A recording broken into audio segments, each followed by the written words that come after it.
Hi guys, nag-aya nga sa ako na mag-fresh market daw kami. At syempre dahil lagi nga lang kami nasa bahay, napauo agad ako.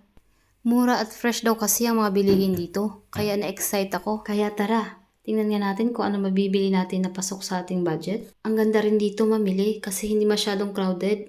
Siguro dahil gabi na kami nakapunta dito kaya wala masyadong tao. First time kong makapunta dito kaya namangha talaga ako sa lugar. Ang laki at ang lawak nito.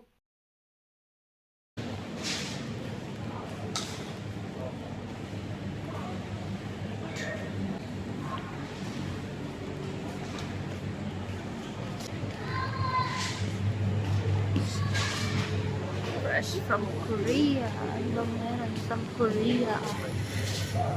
Eto, ang grapes nila ay medyo mahal. Almost 20 dirhams per kilo. Kaya hindi na kami bumili. Fresh talaga mga bilihin dito. Tingnan mo tong orange na to. Oh. Meron pang tangkay at dahon. Itong white nectarine, kumuha kami ng 2 box kasi mura lang siya. Almost 5 dirhams lang. At matamis ito. At ito namang avocado ay talagang nakakagulat yung presyo. 30 dirhams. Mahal siya. Hindi pasok sa budget natin yan. Kaya saka na lang. Ang honey melon naman ay nasa 1.95 per kilo. Mura na to.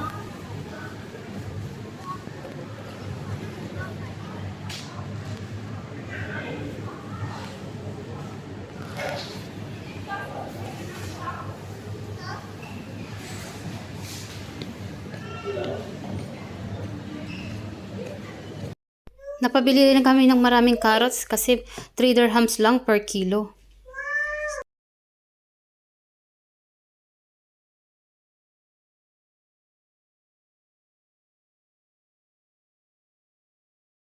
Napansin kong ang gaganda ng red cabbage nila kaya bumili ako ng 2. Masarap to gawing sauerkraut o yung fermented cabbage. Like this. The name of this? Nectar plum. Okay. 5 try. dirhams. Yeah, you try. Okay, no problem. Try.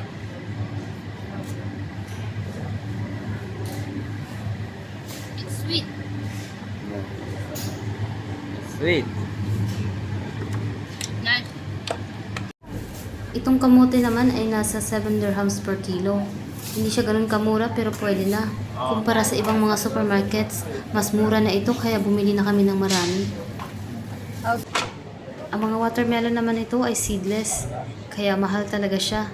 Almost 17 dirhams per kg.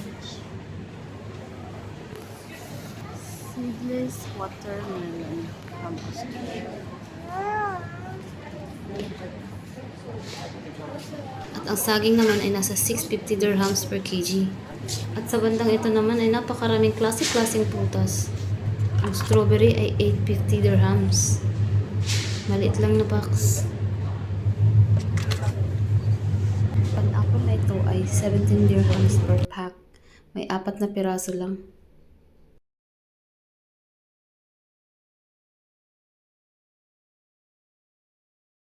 Ang gaganda din ng mga strawberries na to. Oh.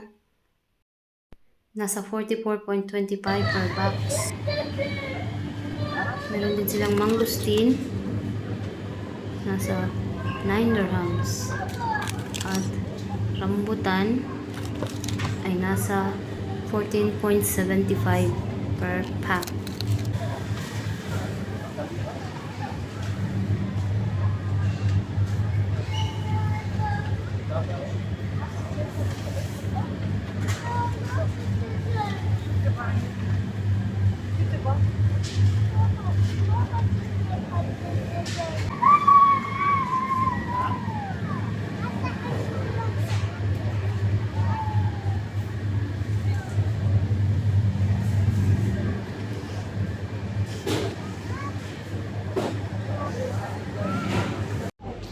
Huh? Oh, what's in here? Look.